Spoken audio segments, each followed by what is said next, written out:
akan mudah mewujudkan suasana-suasana yang lebih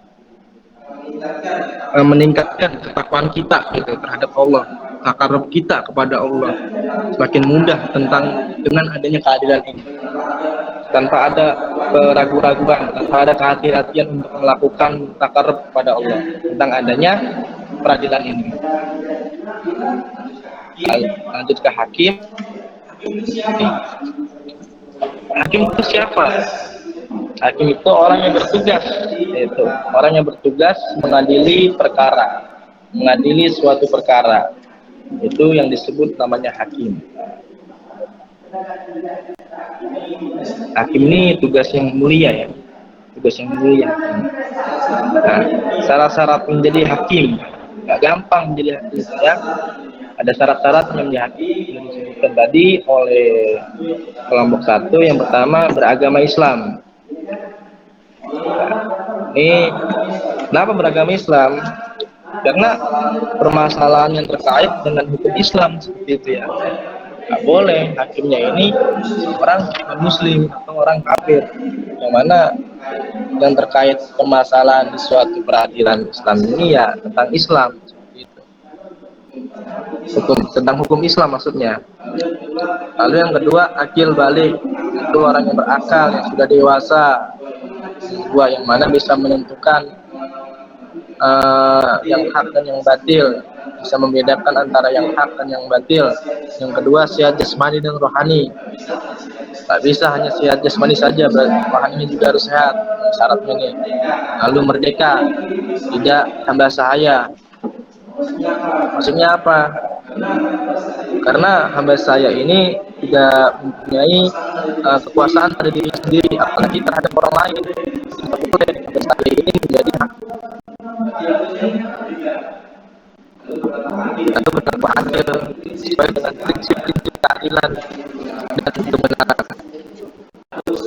Harus adil. Kalau nggak adil, nggak pantas menjadi hakim. Selanjutnya laki-laki, lalu memahami hukum Al-Quran dan hadis.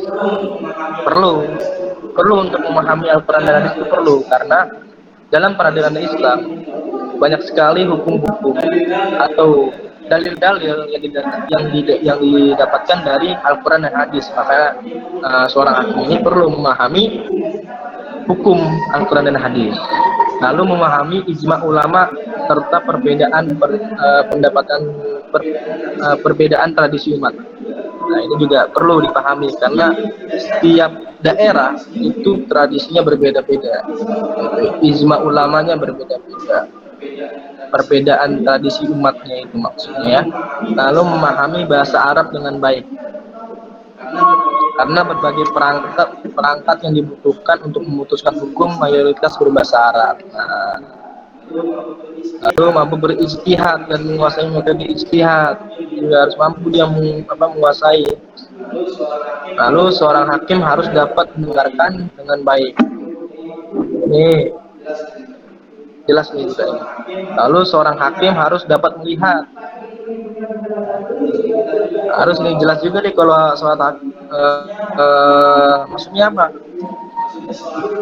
Maksudnya seorang hakim itu harus dapat melihat tuh bisa melihat gerak-gerik gitu ya, gerak-gerik dari yang terdakwa maupun yang pendakwa, atau yang tergugat maupun yang penggugat gitu. Harus lihat gerak-geriknya itu seperti apa, bisa ngebaca gerak-gerik perilaku manusia gitu, orang tersebut tuh dari gerak-geriknya gitu. Lalu seorang hakim harus bisa mengenal baca tulis, ini jelas. Harus bisa ya. Seorang hakim harus memiliki ingatan yang kuat dan dapat berbicara dengan jelas. Nah, karena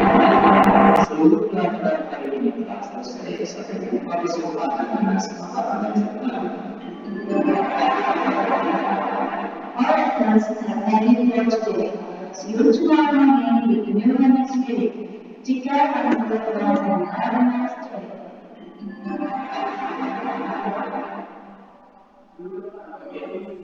Oke, maaf tadi ada suara speaker sekolah berbunyi. Makasih ya, matikan sebentar.